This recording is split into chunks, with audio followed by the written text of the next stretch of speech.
Robert Oppenheimer, el padre de la bomba atómica. Robert Oppenheimer, el hombre que contribuyó de un modo decisivo a poner fin a la Segunda Guerra Mundial con el arma más devastadora creada por el ser humano, la bomba atómica. Tuvo un auténtico dilema moral tras los bombardeos de Hiroshima y Nagasaki, y también tuvo que hacer frente a acusaciones que lo tildaban de ser comunista, por lo que fue llevado ante la justicia. El 16 de julio de 1945, a las 5:29 de la mañana, la vida de un hombre cambió para siempre. Este hombre era el físico Robert Oppenheimer, director del conocido como Proyecto Manhattan, un proyecto creado por el gobierno de Estados Unidos destinado al desarrollo de armas atómicas. Cuando Oppenheimer presenció en Alamogordo, Nuevo México, la bola de fuego previa al hongo nuclear durante la prueba Trinity, nombre en clave que recibió la detonación del dispositivo nuclear, afirmó que el mundo ya nunca volvería a ser igual. Según cuenta la historia, el científico pronunció una frase extraída del poema épico hindú Bhagavad Gita: "Ahora me he convertido en la muerte, el destructor de mundos". Un hombre polifacético. Nacido el 22 de abril de 1904 en Nueva York, Robert Oppenheimer estudió filosofía, literatura e idiomas. Se dice que tenía tanta facilidad para los idiomas que llegó a aprender italiano en un mes. Este hombre polifacético y con múltiples intereses también amaba los clásicos, leía los diálogos de Platón en griego y era un entusiasta del antiguo poema hindú Bhagavad Gita. Opie, diminutivo por el cual era conocido entre sus allegados, empezó a mostrar interés por la física experimental en la Universidad de Harvard, concretamente mientras cursaba la asignatura de termodinámica que impartía el profesor Percy Bridgman. Pero en Estados Unidos, muy pocos centros dedicaban parte de sus programas de estudios a ese tema, por lo que Oppenheimer decidió seguir sus estudios en Europa. Así, fue aceptado como estudiante de posgrado en el famoso laboratorio Cavendish, nombre del departamento de física de la prestigiosa Universidad de Cambridge, que en aquel entonces estaba dirigido por el físico y químico neozelandés Ernest Rutherford.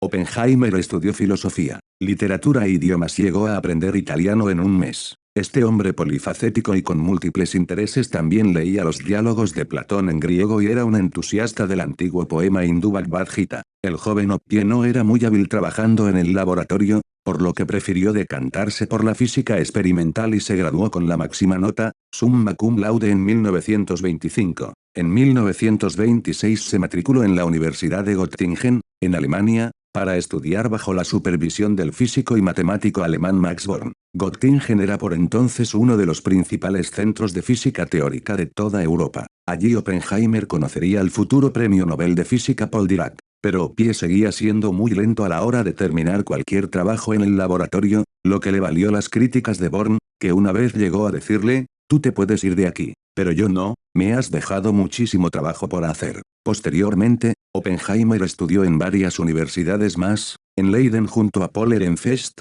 en Utrecht donde colaboró con Hendrik Kramers y en Zúrich donde trabajó con el profesor Wolfgang Pauli. ¿Flirteos con el comunismo? Los propios amigos de Opie lo definían como un hombre de carácter difícil. En la década de 1920, el científico parecía vivir al margen del mundo, no leía los periódicos ni escuchaba la radio. Se enteró del crack de Wall Street mientras paseaba con el físico y posterior premio Nobel Ernest Lawrence 6 meses después de que ocurriese. Afirmó que la primera vez que votó fue durante las elecciones presidenciales del año 1936, a pesar de que años antes ya había empezado a interesarse por la política internacional. En 1934, Oppenheimer destinó parte de su salario a apoyar a los físicos que huían de la Alemania nazi, e incluso luchó para conseguirle a Bob Server, futuro miembro del Proyecto Manhattan, un puesto en la Universidad de Berkeley. Aunque el director del Departamento de Física de la universidad, Raymond Birge, se lo denegó afirmando de que con un judío en el departamento ya es suficiente.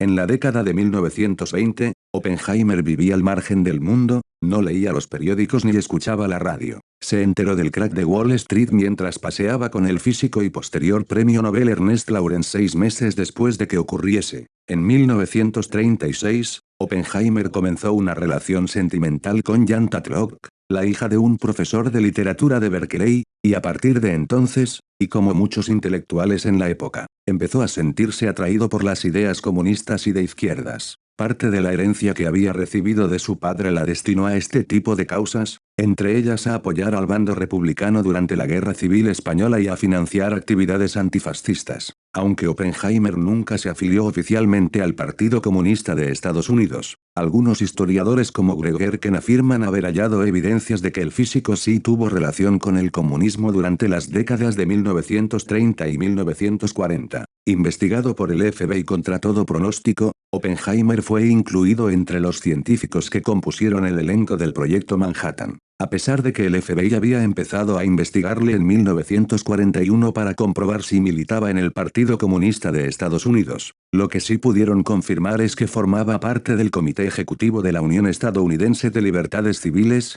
considerada, según la agencia de investigación, una organización que servía de tapadera para realizar actividades comunistas. Así, Oppenheimer fue incluido en el índice de detención preventiva, una lista en la que figuraban todas aquellas personas que, en caso de emergencia nacional, debían ser arrestadas. Por todo ello causó cierto estupor que Leslie R. Groves, alto mando del Proyecto Manhattan y supervisor de la construcción del Pentágono, pusiera al frente del proyecto a Robert Oppenheimer. Pero es que el general lo consideraba la persona más idónea para llevarlo a cabo, a pesar de los informes del FBI. El FBI incluyó a Oppenheimer en el índice de detención preventiva, una lista en la que figuraban todas aquellas personas que en caso de emergencia nacional debían ser arrestadas. Oppenheimer se dedicó en cuerpo y alma al éxito del proyecto Manhattan. Pero tras el estallido de las dos bombas atómicas en suelo japonés, en Hiroshima y en Nagasaki, el orgullo que había sentido Oppenheimer tras las pruebas de Nuevo México se convirtió en un terrible sentimiento de culpa. En una visita al presidente Harry S. Truman, Oppenheimer, y frente a un sorprendido presidente, dijo que sentía tener las manos manchadas de sangre. Cuando el científico salió, Truman, con el semblante demudado y visiblemente molesto, dijo que no quería volver a ver a nunca más este mal nacido. Acusaciones infundadas. En 1953, Oppenheimer fue acusado de haber mantenido vínculos con el comunismo y de haber protegido a sospechosos de serlo durante su estancia en Alamogordo. Aunque las acusaciones no pudieron probarse, le retiraron todas las acreditaciones de seguridad. Interrogado de manera despiadada e incluso humillado con detalles de su vida privada, Oppenheimer también fue acusado de estar en contra de la construcción de la bomba de hidrógeno. Según cuenta con todo detalle el historiador Greg Erken en su obra Brotherhood of the Bomb, la fraternidad de la bomba, el gobierno estadounidense obligó a un general a declarar en falso y se llevaron a cabo de manera ilícita grabaciones telefónicas para implicar a Oppenheimer. En 1953,